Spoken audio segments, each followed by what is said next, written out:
Assalamualaikum warahmatullahi wabarakatuh. Selamat pagi anak-anakku. Untuk pertemuan yang pertama kali ini kita akan membahas tentang negara ASEAN. Negara ASEAN terdiri dari beberapa negara, antara lain ada Filipina, ada Laos, ada Brunei Darussalam, ada Vietnam, ada Malaysia, Kamboja, Singapura, Indonesia, Thailand, dan Myanmar.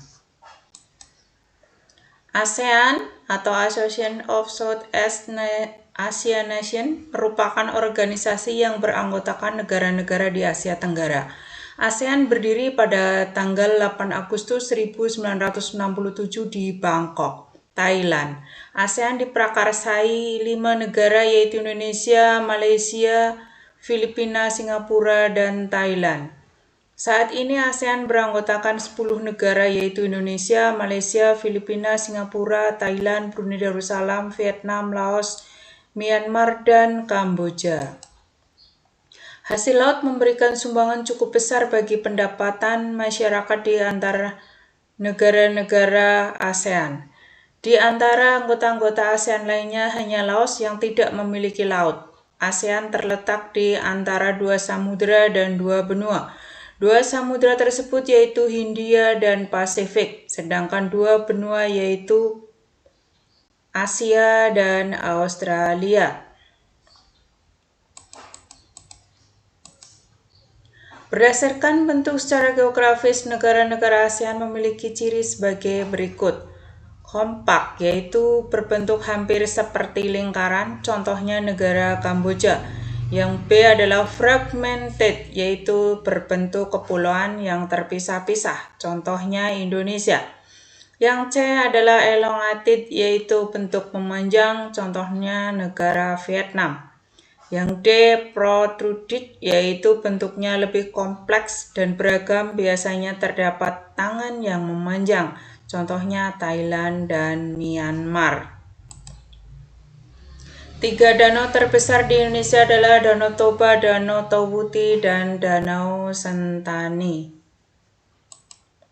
Kerjasama yang dilakukan oleh Indonesia berlangsung secara bilateral, regional, dan multilateral. Kerjasama bilateral atau kerjasama dengan satu negara lain pada umumnya menitik beratkan pada sektor ekonomi berupa ekspor dan impor. Contohnya Indonesia mengekspor hasil hutan seperti kayu dan bahan-bahan tambang ke Jepang. Sementara Jepang mengekspor barang-barang elektronik dan otomotif ke Indonesia. Kerjasama dalam satu kawasan regional dengan negara lain dalam satu wadah organisasi terlihat melalui ASEAN dan APEC. Kerjasama Indonesia dalam ASEAN meliputi berbagai bidang sesuai latar belakang ketika 5 negara menyatakan untuk membentuk organisasi ASEAN seperti ekonomi, budaya, pertahanan, dan sosial. Kerjasama di bidang ekonomi negara-negara kawasan Asia Tenggara meliputi perdagangan ekspor-impor barang-barang mentah serta barang jadi, pengelolaan tanaman pangan dan hutan, pendirian pabrik bersama, pengiriman tenaga kerja, dan masih banyak lainnya. ASEAN juga mendirikan pabrik pupuk urea di Indonesia di Aceh sebagai bentuk proyek industri bersama.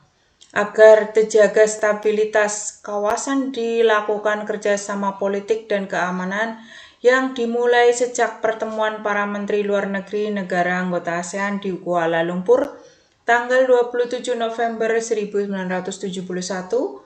Dalam pertemuan tersebut dideklarasikan Asia Tenggara sebagai kawasan yang damai, bebas, dan netral atau biasa dikenal dengan ZOPFAN, Zone of Peace, Freedom, and Neutrality.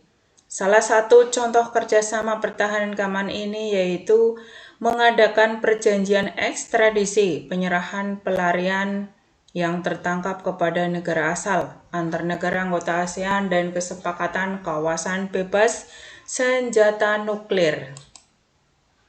Kerjasama Indonesia di negara-negara ASEAN dalam bidang sosial dan budaya yaitu melalui promosi pariwisata. Contohnya Bali yang dijadikan wisata keunggulan menyajikan keindahan panorama budaya seperti tari kecak dan pendet.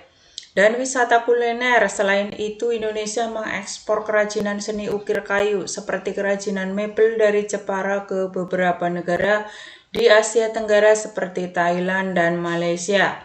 Sejak tahun 2019, UNESCO mengukuhkan batik sebagai World Heritage atau warisan budaya dunia yang membuat batik terkenal di mancanegara khususnya di Asia Tenggara. Kerjasama antara Indonesia dan berbagai negara dilakukan dengan organisasi internasional yang terdiri atas beberapa negara, contohnya selain di kawasan regional, ada juga kerjasama dalam organisasi lain seperti OPEC, Gerakan Non-Blok, dan PBB. Tugas untuk anak-anakku, yang pertama negara yang terletak paling utara. Yang kedua, negara yang terletak paling selatan. Yang ketiga, negara yang terletak paling barat. Yang keempat, negara yang terletak paling timur. Yang kelima, gambarlah peta kawasan ASEAN. Kiranya hanya itu anak-anakku, semoga bisa dimengerti dan dipahami. Sekian, terima kasih. Wassalamualaikum warahmatullahi wabarakatuh.